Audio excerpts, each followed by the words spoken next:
إن الحمد لله نحمده ونستعينه ونستغفره ونعوذ بالله من شرور أنفسنا من يهده الله فلا مضل له ومن يضلل فلا هادي له أشهد أن لا إله إلا الله وحده لا شريك له وأشهد أن محمدا عبده ورسوله أما بعد فإن خير الحديث كتاب الله وخير الهدي هدي محمد صلى الله عليه وسلم وشر الأمور محدثاتها وكل محدثة بدعة وكل بدعة ضلالة وكل ضلالة في النار. أعوذ بالله السميع العليم من الشيطان الرجيم من همزه ونفخه ونفثه. بسم الله الرحمن الرحيم.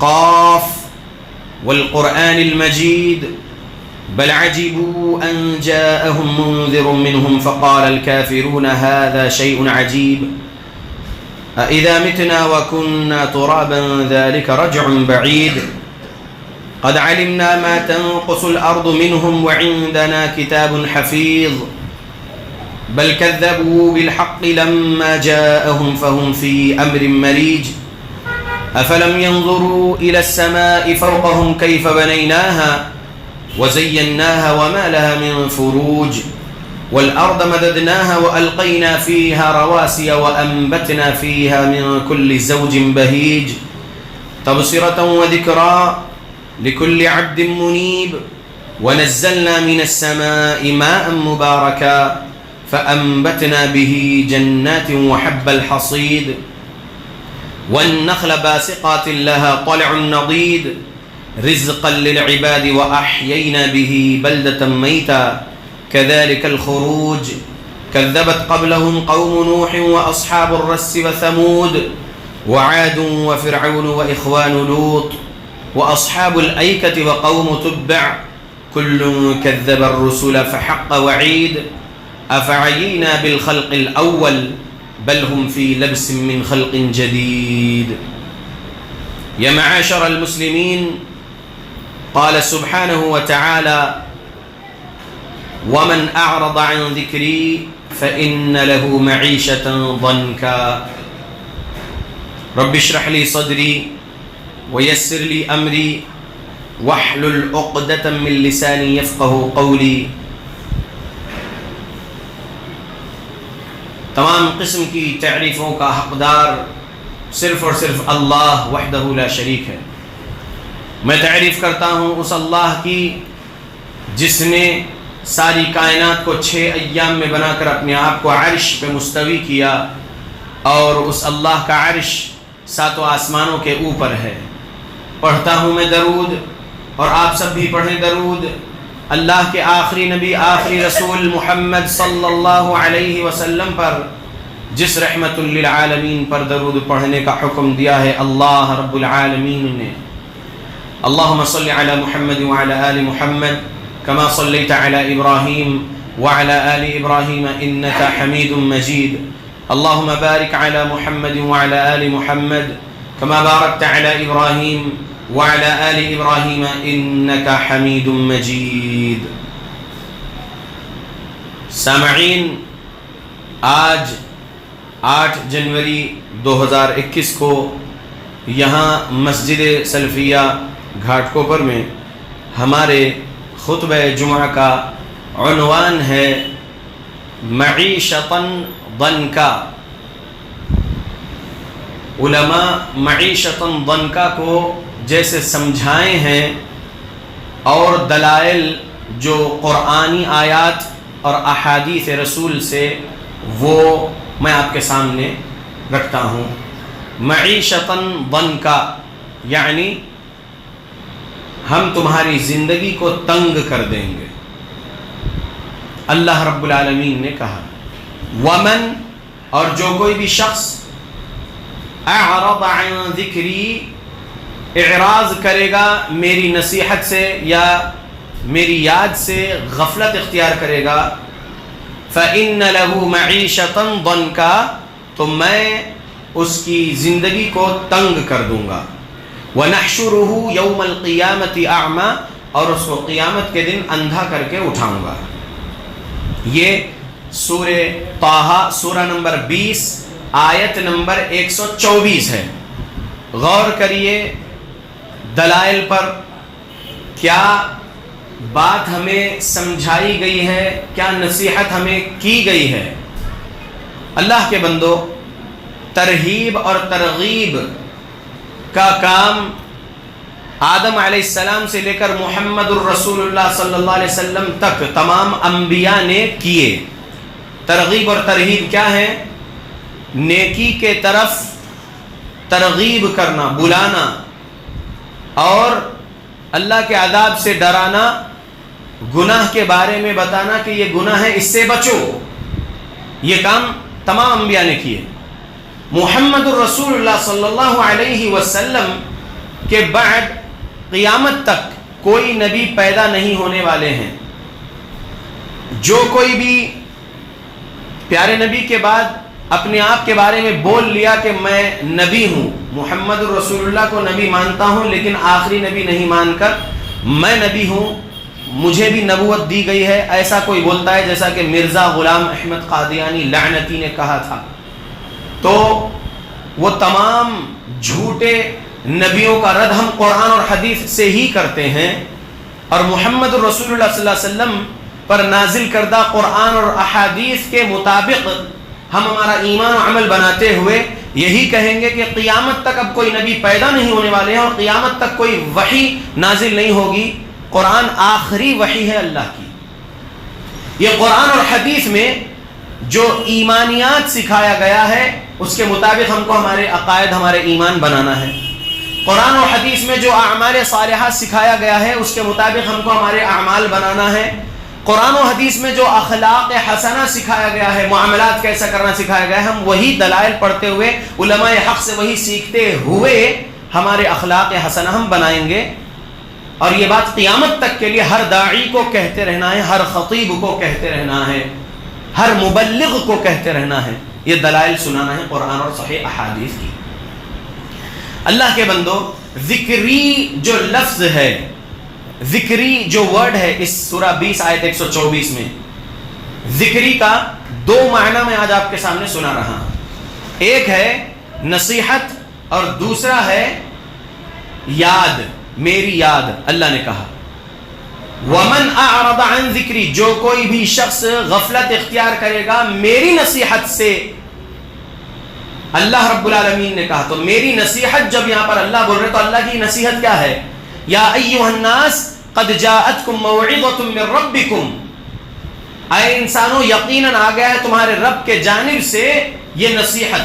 قرآن کو اللہ نے نصیحت کہا، اور بھی بہت باتیں اللہ نے قرآن کے بارے میں کہا، جیسا کہ یہ رحمت ہے، شفا ہے، ہدایت ہے، نصیحت کہا اللہ نے قرآن کو۔ تو جو کوئی بھی بندہ رب کی نصیحت سے غفلت اختیار کرے گا اس کی زندگی کو اللہ تنگ کر دیں گے۔ اور دوسرا معنی سورہ 20 آیت نمبر 14، اننی انا اللہ لا الہ الا انا فاعبدنی واقم الصلاة لذکری۔ لا الہ الا انا کہا اللہ نے، نہیں ہے کوئی عبادت کے لائق سوائے میرے، کہا اللہ نے۔ ہم کیا کہتے ہیں؟ لا الہ الا اللہ۔ لا الہ الا اللہ کا لفظی ترجمہ نہیں ہے کوئی عبادت کے لائق سوائے اللہ کے۔ یہاں پر اس آیت میں اللہ نے جو کہا لا الہ الا انا، اننی انا اللہ پہلے کہا اللہ نے، بے شک میں ہی اللہ ہوں۔ لا الہ کوئی عبادت کے لائق نہیں ہے، الا انا سوائے میرے، کہا اللہ نے۔ اللہ کے علاوہ جتنے الہ بنا رکھے لوگوں نے وہ سب معبود الہ ہے، وہ باطل الہ ہے جن کی عبادت کر رہی ہیں، لیکن معبود برحق کون ہے؟ وہ اللہ ہے۔ الہ مطلب معبود، لوگوں نے الہ بنا رکھے، معبود بنا رکھے، تو وہ الہ یا وہ معبود باطل ہے جو اللہ کے علاوہ پوجے جا رہے ہیں، اور اللہ معبود برحق ہے، سمجھ لیں۔ تو لا الہ الا انا کہا اللہ نے، میں عبادت کے لائق ہوں، میرے علاوہ کوئی اور عبادت کے لائق نہیں ہے۔ فاعبدنی، تو بس تم میری ہی عبادت کرو۔ وَأَقِمِ الصَّلَاةَ لِذِكْرِي، اور نماز قائم کرو میری یاد کے لیے. تو یہاں پر لذکری جو اللہ نے کہا, یہاں پر ترجمہ ہوتا ہے میری یاد, اور سورہ 20 آیت 124 میں جو ذکری کہا وہاں پر ترجمہ ہوتا ہے میری نصیحت. تو قرآن اور حدیث اللہ کی طرف سے نصیحت ہے. اگر اس نصیحت کے خلاف ہم زندگی گزاریں گے تو ہماری زندگی کو اللہ تنگ کر دے گا. اللہ نے کہا فَإِنَّ لَهُ مَعِيشَةً ضَنْكَ, میں اس شخص کی زندگی کو تنگ کر دوں گا جو میری نصیحت سے غفلت اختیار کرے, جو میری یاد سے غفلت اختیار کرے. ہم مسلمانوں میں اکثر مسلمان اللہ کی نصیحت سے غفلت کا شکار ہو کر ہے. اکثر مسلمان اللہ کی یاد سے غافل ہیں. بہت تھوڑے ہی لوگ ہیں جو اللہ رب العالمین کی نصیحت کو ویسے ہی سمجھے جیسے رسول اللہ اور صحابہ نے سمجھے تھے. آج ہمارے اس دور میں 1442 ہجری چل رہا ہے. آج اکثر مسلمان اللہ کی نصیحت یعنی قرآن و حدیث سے بہت دور ہیں, غفلت میں ہیں. اور اللہ کی یاد بھی جو کرتے ہیں یعنی نماز قائم کرنا اور ذکر و اذکار کرنا, اللہ سے ڈرنا, تو ایسا بہت تھوڑے لوگ ہیں. کوئی آتے ہیں, مولانا صاحب میرے لڑکے کا فلاں مسئلہ ہے, میری لڑکی کا فلاں مسئلہ ہے, میری اہلیہ کا فلاں مسئلہ ہے, میرے شوہر کا فلاں مسئلہ ہے, میرے امی ابا کا فلاں مسئلہ ہے, میری اولاد کا فلاں مسئلہ ہے, میرے رشتہ دار کا فلاں مسئلہ ہے. مسائل لے کر آتے ہیں اور چاہتے کیا ہیں کہ بس ہم چاہتے ہیں کہ ہمارے کاروبار میں برکت رہے, ہم چاہتے ہیں کہ ہم کو کاروبار مل جائے, یا ہم کو جاب مل جائے, ہم خوش رہیں, یا ہمارا رشتہ ہو جائے, یا ہماری طبیعت ٹھیک ہو جائے. یہ سب چاہتے ہیں. تو چاہتے تو بہت ہے, تو مولانا وہ چاہت کو دور نہیں کر سکتا. آپ کی وہ جو چاہت ہے نہ مولانا وہ دے سکتا ہے چاہت, نہ دور کر سکتا ہے آپ کی چاہت. آپ کے سینے میں وہ چاہت رکھیں گے, وہ چاہت مولانا دے نہیں سکتا آپ کو. لیکن مولانا کیا بتا سکتا ہے آپ کو, آپ یہ چاہتے ہیں تو ٹھیک ہے, یہ آپ کو عمل کرنا پڑے گا جو قرآن اور صحیح حدیث کی دلیل سے ملتا ہے, تب آپ کو آپ کی چاہت اللہ دے گا. لڑکی کا رشتہ ہو, لڑکے کا رشتہ ہو, کسی کے جاب ہو, کسی کا بزنس ہو, کسی کو کچھ لینا ہو, کسی کے پاس کچھ اور مسئلہ ہو, تو یہ کون کرے گا پورا, اللہ کرے گا. تو اللہ سے دور جائیں گے تو وہ مسئلہ حل نہیں ہوگا نا, اور زندگی تنگ رہے گی. اگر آپ کی زندگی تنگی میں گزر رہی ہے تو کس کے وجہ سے تنگی میں گزر رہی ہے, آپ کے اعمال کے وجہ سے.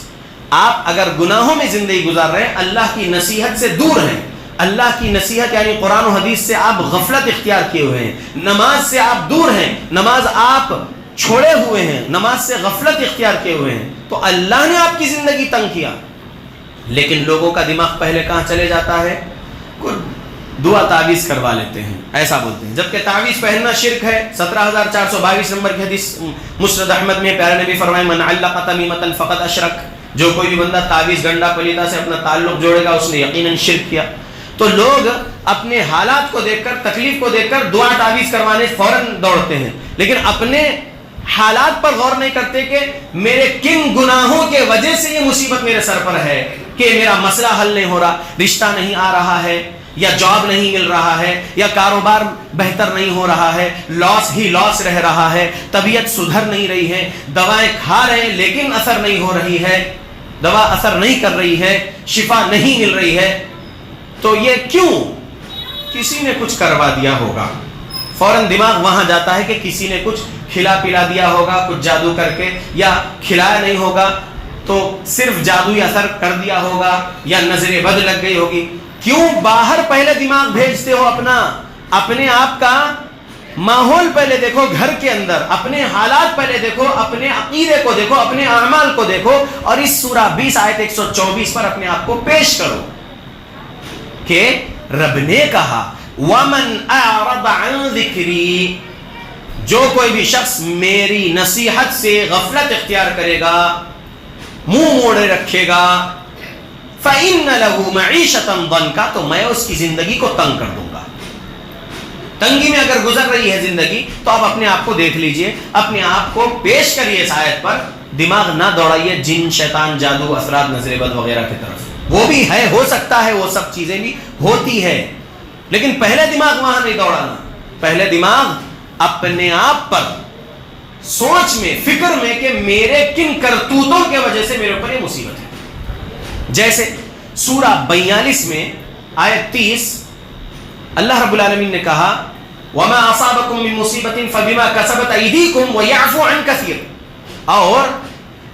اور جو مصیبتیں تمہاری زندگی میں آتی ہیں وہ تمہارے ہاتھوں کے کرتوت کے بدلے میں آتی ہیں.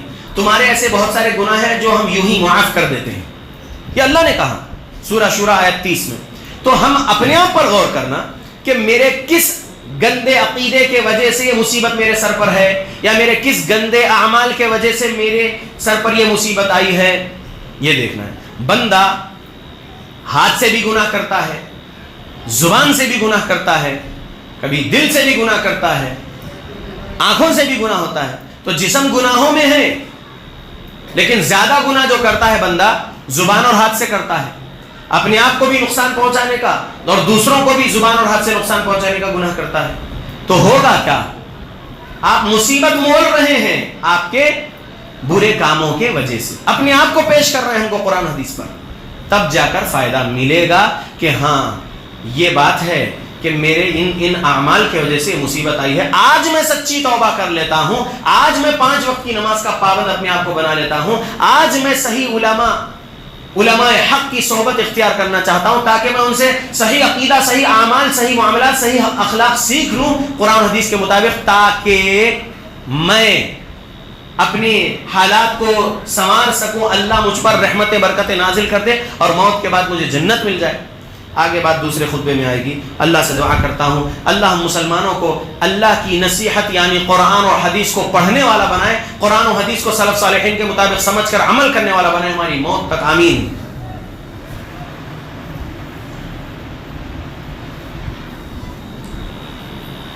الحمد للہ وکفا وسلام علی عباده الذین اصطفى وبعد اللہم صلی وسلم علی نبینا محمد. خطبہ جمعہ کا جو وقت ہوتا ہے وہ بہت مختصر ہوتا ہے اور اس میں بہت ساری باتیں رہ جاتی ہے کہنا جو بندہ خطبے کے لیے تیار کر کے آیا ہوتا ہے، کیونکہ وقت دوڑتے رہتا ہے. میں آپ کے سامنے کچھ دلائل سنا رہا ہوں. ابھی میں آپ کے سامنے 2 آیتیں رکھا سورہ طٰہٰ سے، ایک آیت 14 اور ایک آیت 124. میں آپ کے سامنے حدیث رسول صلی اللہ علیہ وسلم رکھنے سے پہلے یہ آیت سمجھانا چاہتا ہوں. سورہ 13 آیت نمبر 28. الذین آمنوا وتطمئن قلوبهم بذکر اللہ الا بذکر اللہ تطمئن القلوب. الذین آمنوا جو لوگ ایمان لائے، وتطمئن قلوبهم اور اطمینان حاصل کرتے ہیں ان کے دل، بذکر اللہ اللہ کے ذکر سے. الا بذکر اللہ تطمئن القلوب اور بے شک اللہ کے ذکر ہی سے دلوں کو اطمینان پہنچایا جا سکتا ہے. بس اللہ کے ذکر کے علاوہ کوئی دوسری چیز نہیں ہے جس سے آپ کو اطمینان ملے. مسئلے کا حل چاہیے اللہ کے ذکر میں ہے. اللہ کے ذکر میں یہ رب نے کہا سورہ 13 آیت 28. اب یہاں پر بھی ذکر لفظ آیا ہے. پہلے خطبے میں نے آپ کے سامنے ذکری 2 آیتوں سے سمجھایا تھا. ایک آیت میں ذکری سے مراد میری نصیحت کا اللہ نے، اور دوسری آیت میں وَأَقِمِ الصَّلَاةَ لِذِكْرِي کا اللہ نے، تو نماز قائم کرو میری یاد کے لیے. تو وہاں پر ذکری سے مراد یاد ہے. اب اس آیت میں ذکر سے مراد کیا ہے؟ الا بذکر اللہ تطمئن القلوب. تو اس آیت میں ذکر سے مراد کیا ہے؟ اس آیت میں ذکر سے مراد نماز ہے. ذکر سے مراد لا الہ الا اللہ کہتے رہنا ہے. ذکر سے مراد سبحان اللہ کہتے رہنا ہے. ذکر سے مراد الحمدللہ کہتے رہنا ہے. ذکر سے مراد اللہ اکبر کہتے رہنا ہے. ذکر سے مراد استغفر اللہ کہتے رہنا ہے. یعنی اللہ کا ذکر کرتے رہنا ہے تو آپ کا دل اطمینان حاصل کرے گا. شفا چاہیے، بیماری دور کرنا ہے تو اللہ رب العالمین کا ذکر کرو. قرآن میں رب نے سورہ ہود یا سورہ رعد میں آیت ہے، آیت بھول رہا ہوں، رب نے کہا تم کمزوری محسوس کر رہے ہو، تمہیں قوت چاہیے ہے، استغفر اللہ پڑھو. استغفر اللہ پڑھنے سے اللہ طاقت قوت دیتے ہیں، کمزوری دور کرتے ہیں. تو کیسی طاقت اور قوت مل سکتی ہے؟ صرف جسمانی نہیں، معاشرے میں بھی اگر آپ کمزور ہیں اور آپ کو جو ہے طاقت چاہیے ہے، آپ استغفر اللہ پڑھنا شروع کر دیجئے، پھر دیکھیے اللہ رب العالمین آپ کو طاقتور بنائے گا. آپ جسمانی طور پر کمزوری محسوس کر رہے ہیں، اللہ رب العالمین کا ذکر میں یہ استغفر اللہ آپ زیادہ سے زیادہ پڑھیے، بغیر گنے پڑھیے۔ پیارے نبی تو 100 مرتبہ ڈیلی پڑھتے تھے، جو بے گناہ پیارے رسول محمد صلی اللہ علیہ وسلم ڈیلی 100 مرتبہ اللہ سے استغفر اللہ کہتے تھے۔ ہم لوگ گنہگار امتی ہیں محمد صلی اللہ علیہ وسلم کے، ہم کتنا استغفر اللہ کہنا چاہیے صبح سے شام تک، رات تک؟ تو استغفر اللہ کا دوسرا فائدہ یہ ہے کہ ہم کو جسمانی قوت بھی ملے گی، ہماری جسمانی کمزوری دور ہو سکتی ہے، یہ رب کے قرآن میں ہے۔ استغفر اللہ کے 5 فائدے اور بتا رہا ہوں۔ سورہ نمبر 71 سورہ نوح ہے 29ویں پارے میں، آیت نمبر 10، 11، 12۔ فَقُلْتُ اسْتَغْفِرُوا رَبَّكُمْ إِنَّهُ كَانَ غَفَّارًا يُرْسِلِ السَّمَاءَ عَلَيْكُمْ مِدْرَارًا وَيُمْدِدْكُمْ بِأَمْوَالٍ وَبَنِينَ وَيَجْعَلْ لَكُمْ جَنَّاتٍ وَيَجْعَلْ لَكُمْ أَنْهَارًا۔ 5 فائدے سنیے۔ فائدہ نمبر 1، گناہوں کی بخشش ہوگی۔ میں ترجمہ اور اس کی تفسیر کرنے کا ٹائم نہیں ہے، میں 5 فائدے گنا رہا ہوں ان 3 آیتوں سے جو سبق ملا۔ پہلا فائدہ استغفر اللہ کا یہ ہے کہ اللہ ہمارے گناہوں کو بخشے گا۔ دوسرا فائدہ کیا ملے گی؟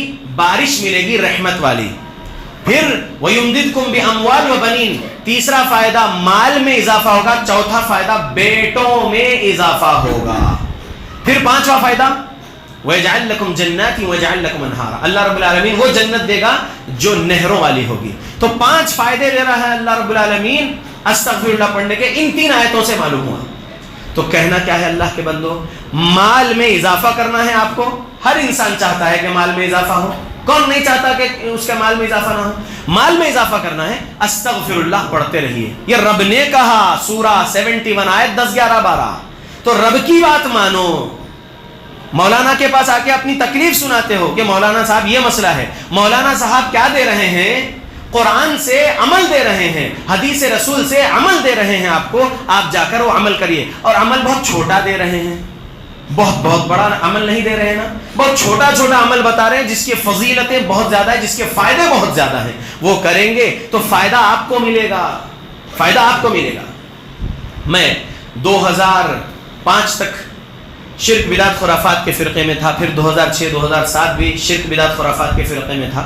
2008 سے اللہ کی توفیق سے تحقیق کے بعد جماعت اہل حدیث کا ہوا ہوں الحمدللہ۔ تو تب سے جو علماء اہل حدیث، علماء حق، مفتیان اہل حدیث، مفتیان حق سے جو کچھ بھی کتاب و سنت کی تعلیمات سیکھا، پڑھا، تو ان 2008 سے 2021 تک اب جو میں دیکھ رہا ہوں کہ فائدے استغفر اللہ کے جو میری خود کی زندگی میں ملے ہیں وہ یہ ہے کہ سچ میں بیٹوں میں اضافہ کرے گا اللہ رب العالمین آپ کے۔ آپ استغفر اللہ بیٹا حاصل کرنے کی نیت سے پڑھیے، اللہ رب العالمین کا فضل و کرم ہوا مجھ پر بھی، اللہ رب العالمین کا فضل و کرم ہوا، مال میں بھی اللہ اضافہ کیا، اور اللہ کرتے ہیں، اللہ کرتے ہیں اللہ کے بندو، یقین کے ساتھ ہو۔ نہیں مولانا صاحب ہم پڑھ تو رہے ہیں لیکن مسئلہ حل نہیں ہو رہا ہے، آپ یقین سے نہیں پڑھ رہے ہیں اس لیے مسئلہ حل نہیں ہو رہا ہے۔ سمجھیے آپ بات کو اچھے سے سمجھیے۔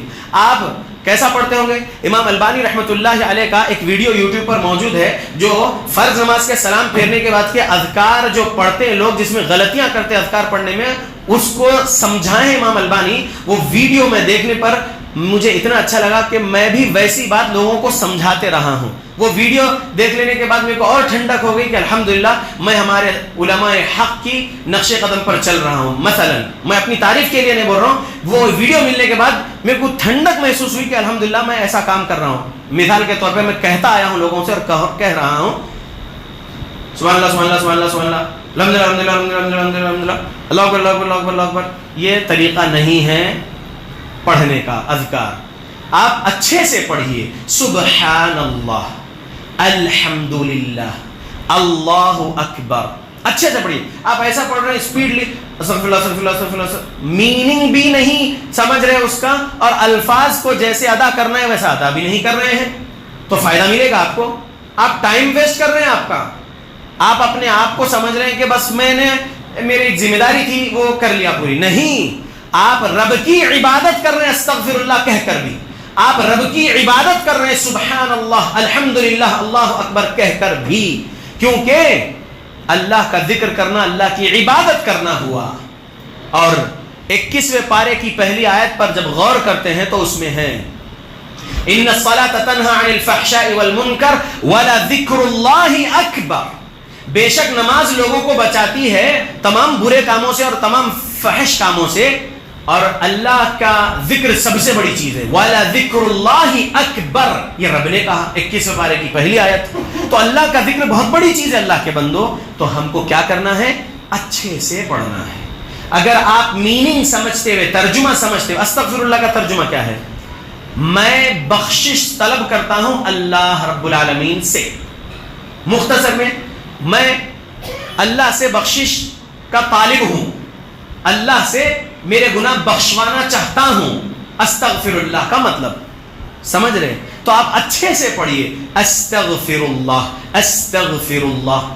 استغفر اللہ کہیے, سید الاستغفار ہے, استغفر اللہ الذی لا الہ الا هو الحی القیوم واتوب الیہ ہے, سبحانک اللہم, اور اس طریقے سے بہت ساری جو ہے استغفر اللہ والی دعائیں ہیں. لیکن آپ صرف استغفر اللہ بھی کہہ رہے ہیں تو بہت فائدے ہیں. آپ نیت کے ساتھ, اگر بارش نہیں ہو رہی ہے تو آپ بارش حاصل کرنے کی نیت سے استغفر اللہ پڑھتے رہیے بغیر گنے. بس یہ انگلی سیدھے ہاتھ کے یہ انگلیوں پر یہ جو 15 ہیں اس پر گنتے رہیے, لیکن کاؤنٹ نہ کریے کہ میں نے اتنے استغفر اللہ پڑھ لیا. 100 بار کی گنتی جو پیارے نبی کی حدیث کے مطابق ہے وہ تو کاؤنٹ کر لیجئے. اس کے علاوہ جتنا استغفر اللہ پڑھ سکتے پڑھیے. بہت فائدے ہیں اللہ کے بندو.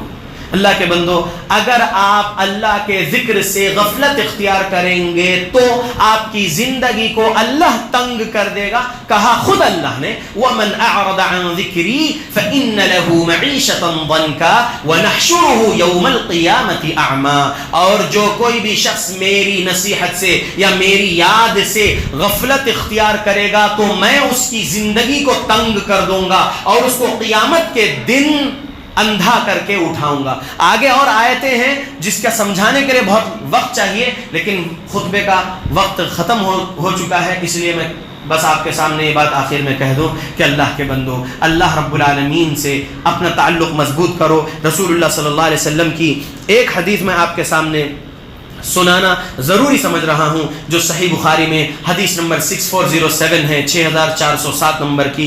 نبی صلی اللہ علیہ وسلم نے فرمایا, اس شخص کی مثال جو اپنے رب کو یاد کرتا ہے اور جو اپنے رب کو یاد نہیں کرتا ایسے ہے جیسے کہ زندہ اور مردہ.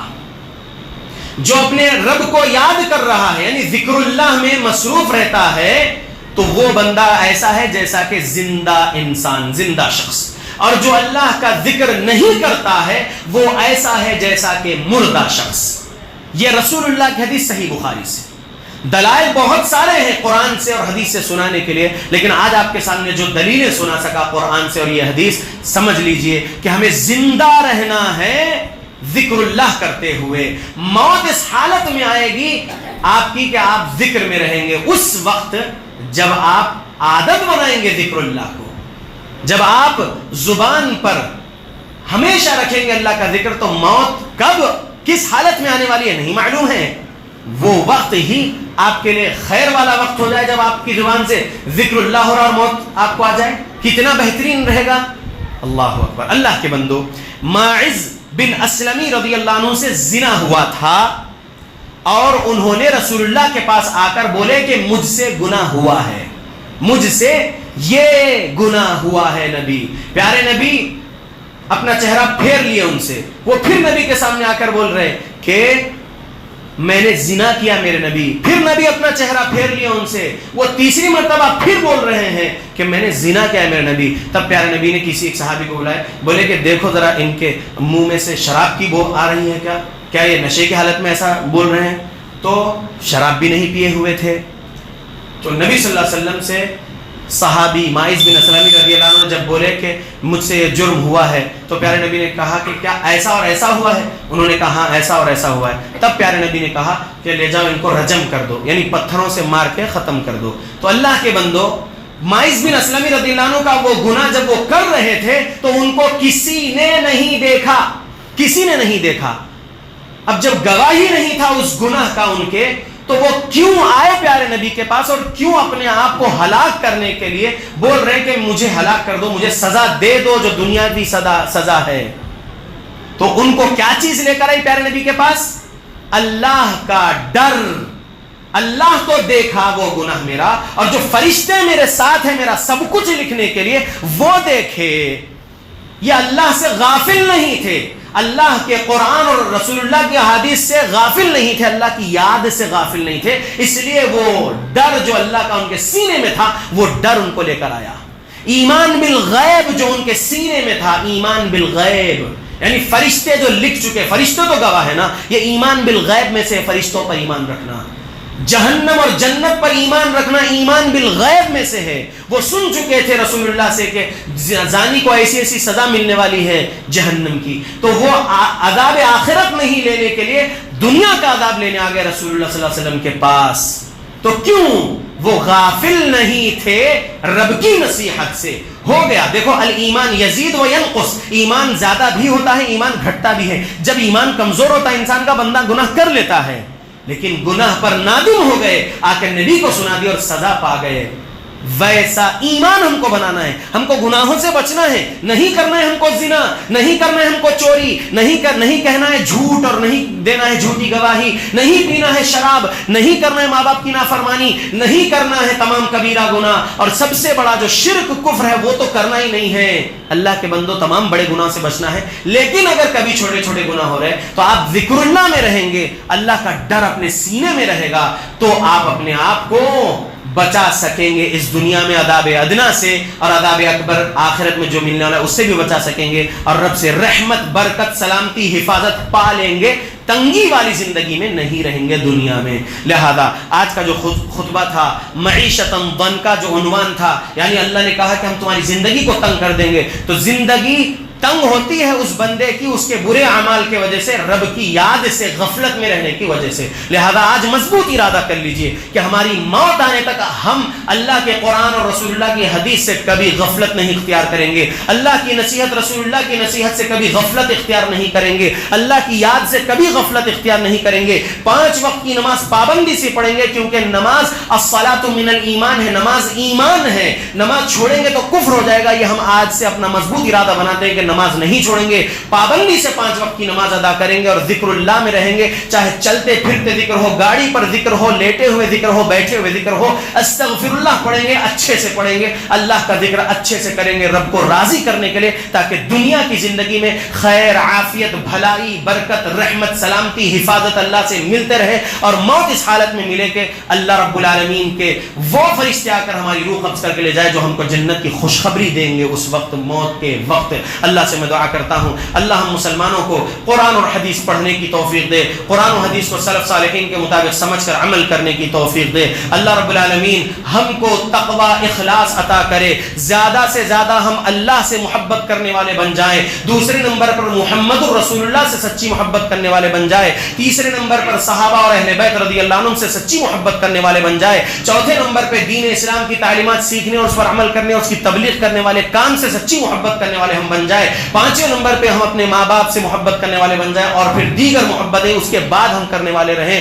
اللہ رب العالمین ہماری دعا قبول کر لے، آمین۔ اللہم اعز الاسلام والمسلمین واذل الشرک والمشرکین، اللہم من ارادنا واراد بالمسلمین سوءا فاشغلہ بنفسه، اللہم اہلک الظالمین بظلمهم، اللہم اصلح احوال المسلمین فی فلسطین، اللہم اصلح احوال المسلمین فی الشام، اللہم اصلح احوال المسلمین فی العراق، اللہم اصلح احوال المسلمین فی اليمن، اللہم اصلح احوال المسلمین فی میانمار، اللہم اصلح احوال المسلمین فی الکشمیر، اللہم اصلح احوال المسلمین فی الہند، اللہم اصلح احوال المسلمین فی کل مکان۔ ربنا ظلمنا انفسنا وان لم تغفر لنا وترحمنا لنكونن من الخاسرین۔ اللہم یا وہاب، اللہم البسنا لباس التقوى والزمنا کلمة التقوى وامتنا حین ترضى۔ ربنا آتنا فی الدنیا حسنة وفي الآخرة حسنة وقنا عذاب النار۔ ربنا تقبل منا إنك أنت السميع العليم وتب علينا إنك أنت التواب الرحيم۔